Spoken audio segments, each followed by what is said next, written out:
Hello, everybody. This is Derek, aka No One on YouTube. Thank you for stopping in and thank you for clicking on my video. And as you can see from the title, I'm going to do this video. I did a video from Thoth from his channel the other day, and it was about the history of Hailstorm. It didn't get that much traction, but I did say that I wanted to do the one that he made for Amy Lee. And this one is called How Amy Lee Became Queen of Goth Rock. Now, the other one that I'm going to do is the success story of Follow Evanescence, short documentary. It says episode 1, but there hasn't been like an episode 2 yet. But this one is going to be for Amy Lee, the lead singer of Evanescence, as well as solo work. I know that she just released something with somebody named Halsey and Amy Lee, Hand That Feeds. Haven't heard that. I don't even know who Halsey is, so I'm gonna have to look up some information on that. Would you guys like me to react to that? Because I think I'm going to. So let's just go ahead and get into this. Now it says here in the description, Amy Lee is a famous singer who founded the rock band Evanescence 2 decades ago. She has featured in many hit songs, but her life story remains a mystery to many people. So let's look at how Amy Lee rose to fame. So very cool. I love music documentaries and bios and all of that kind of stuff. So let me put on my headphones and let's get into it. Lee is a famous singer who founded the rock band Evanescence 2 decades ago. She is featured in many hit songs, but her life story remains a mystery to many people. So let's look at how Amy Lee rose to fame. Most people would tell you details about the songs of Evanescence and their release dates, but you may want to know about Lee's early life. After all, it will help you connect to her better. Amy was born on December 13th, 1981. Lee had 4 other siblings, but only 2 of them are alive now. One of her younger sisters died at the age of 3 because of an unknown health condition. Her brother also passed away in 2018 due to epilepsy. Amy has stated in an interview that her younger sister's death changed her perception of life significantly. It made her think more deeply about death and how life is not infinite. Okay, so I knew that about her sister, especially like in the video and song for My Immortal and Hello, but I did not know that in more recent years she lost her brother to epilepsy. That I did not know. Very, very sad when you lose a family member, so my condolences to her. And I can see how that traumatic event in her early childhood affected her outlook for the rest of her life. Yeah. It made her think more deeply about death and how life is not infinite. Her sister is also the inspiration behind many of her songs, such as Hello. When her younger sister died, Lee remained the only child of her parents. This is why she didn't grieve openly to protect her parents from breaking down even further. Instead, she used that period to create herself and make her presence self-soothing. Many of us develop various dreams during our childhood. Some of us aim to become doctors, while others want to join the police force or become a singer. These dreams keep on changing with time because of newfound passions.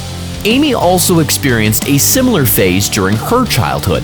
At age 6, she heard her mother play the piano and developed a liking for this instrument. Lee wanted to learn how to play the piano after this event.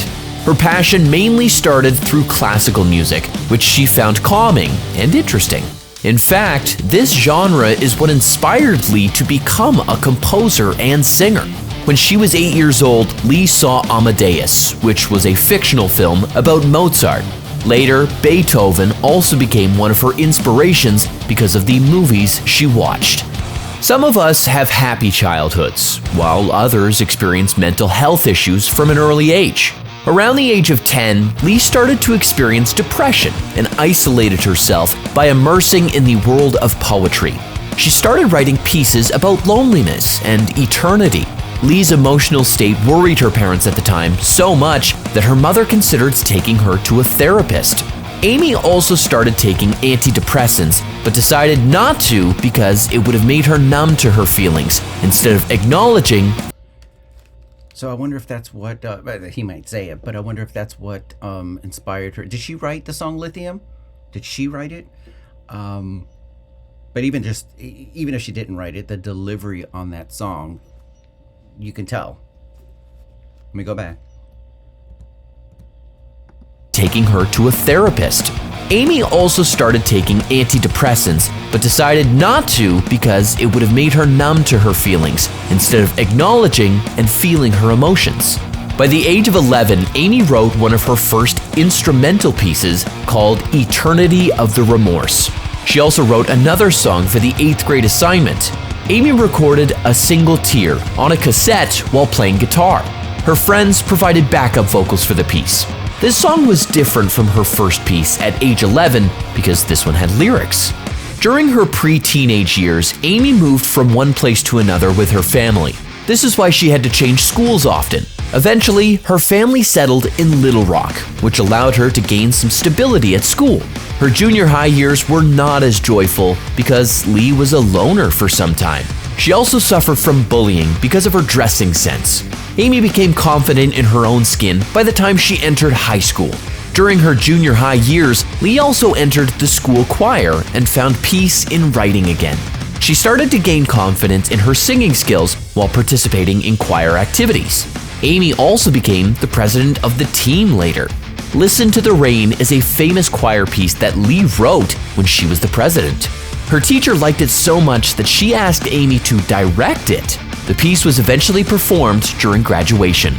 Everyone knows that Amy Lee is part of a rock band, which is why you may be confused learning that the singer's passion started with classical music. So all of this is very interesting that she really developed herself as a musician early on. She developed herself as a poet and a songwriter, a lyricist, and for me, it is no surprise that she started out with classical music because many metal artists start out that way. So many of these symphonic metal singers, Simone Simons from Epica, Floor Jansen, Tarja Turunen, they all were to some degree trained in classical music and took some opera. Some of these, like I found out that Sharon Deladel from Within Temptation didn't actually, or wasn't vocally trained or classically trained, but we know that the other singers were. So yeah, this is no surprise, but it's interesting for sure. You may be confused learning that the singer's passion started with classical music. During her teen years, Lee's music taste started to change drastically. She began listening to hard rock, death metal, groove metal, and other pieces. While trying different genres, Lee wanted to make music by combining various genres. At the age of 13, she had the desire to start her own band. In 1994, Amy also went to a youth camp where she met Ben Moody. He used to play the guitar and had a passion for music, just like Lee. This is why they used to play together at night. 1 month later, Amy showed Ben a tape of her playing guitar. She also revealed a song that she wrote to Moody.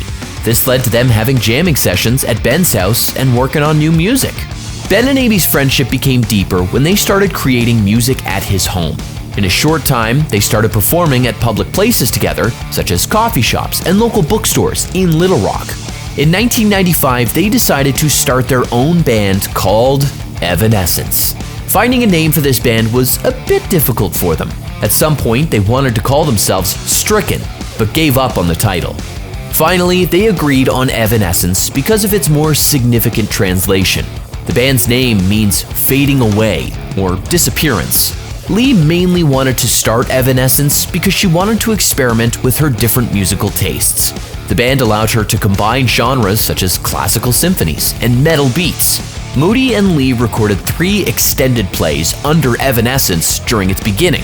They made 100 copies of the record and distributed them during their early live music performances. Lee worked on Evanescence and her solo career simultaneously during the early 2000s. She and Moody prepared a CD called Origin without any external producers and sold it at local shows. After graduating high school, Lee started her university life to study music theory. However, she left her education in the middle to focus more on her band. In the same year, Amy also got a chance to play 2 songs for David Hodge, a guest vocalist. The pieces she played are called Breathe and Fall Into You. Because of the efforts Lee and Moody put into making Evanescence a big name, they signed a deal with Wind Up Records in 2001. This paved their way to being a huge name in the industry. After signing the record deal, Amy and Ben moved to Los Angeles to complete their debut album. They were able to achieve this within the next 2 years. Fallen was Evanescence's first album, which was released in 2003. Many of the songs in this album have been inspired by real-life events that Lee experienced.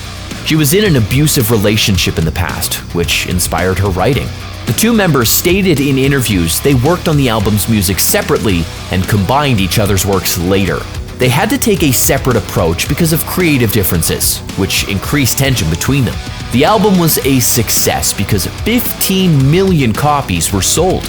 During the debut tour, Moody left the band due to creative differences. Lee was asked to bring him back, but she decided not to get manipulated by Ben's actions. Eventually, Terry Balsamo replaced Moody's position. Getting an award for your achievements is a time-stopping moment for every I was kind of hoping they were going to go a little deeper on the Ben Moody situation. I remember when they first came out, I don't know if it was the media, I don't think it was the fan base, but you know, they were dubbed a Christian rock band, but I never got that from them. I mean, obviously some of their lyrics were inspirational, deep, also just vulnerable because of everything, obviously, like they're saying, everything that Amy went through in her life. I think it was Ben Moody.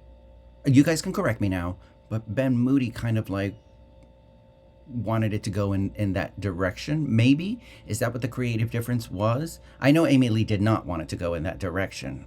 From what I understand, I could be wrong too, so you can correct me in the comments. So okay, so let's keep on going. Moody's position. Getting an award for your achievements is a time-stopping moment for every celebrity and musician. Amy's dream came true when she won the National Music Publishers Award for being a songwriter icon. After that, Lee's fame increased further, which also added to the good image of Evanescence. Amy continued performing in live shows with her band while creating more albums with her band. In 2014, Evanescence's contract with Wind Up Records ended, which was a happy moment for Amy. She stated in a Twitter post that after 13 years, she is finally an independent artist. The freedom to do anything meant a lot to her as the band's founder. Amy mainly did solo projects from 2014 to 2015. However, she also began touring with her band in 2015. During this time, Evanescence started working on its 4th album.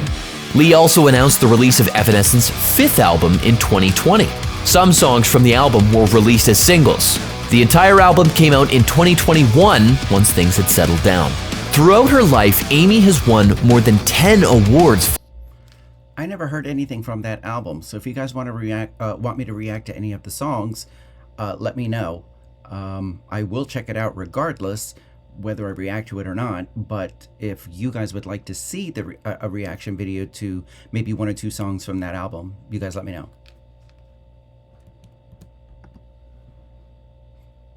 Songs from the album were released as singles. The entire album came out in 2021 once things had settled down. Throughout her life, Amy has won more than 10 awards for her songs. That was all that you could learn about Amy Lee's life. Evanescence is a big part of her musical career, but she has worked on many solo projects too. Some of her award-winning songs include Dream Too Much and Dark Water, so be sure to listen to them.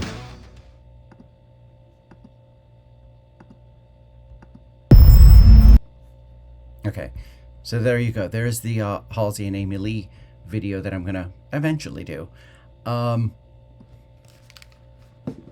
So very cool. Thank you to Thoth's channel. Go subscribe to him. Hit like. Yes. Oh, this is the other video. Sorry. Which, by the way, looks interesting, and I'm going to react to this. today, actually, which is why I pulled it up. But the next one that I'm going to do is the success story of Floor Jansen, which I know a lot about. So I'm going to see if there's maybe something in there that I didn't know about her. So thank you for watching this video with me, and I appreciate all the support. Thank you for clicking. If you liked the video, I hope you click like, and if you like my content, I hope that you subscribe.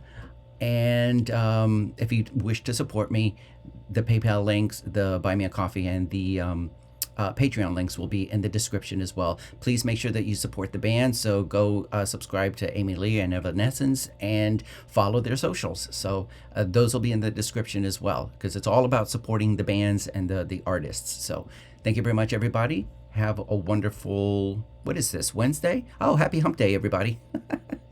All right, peace out.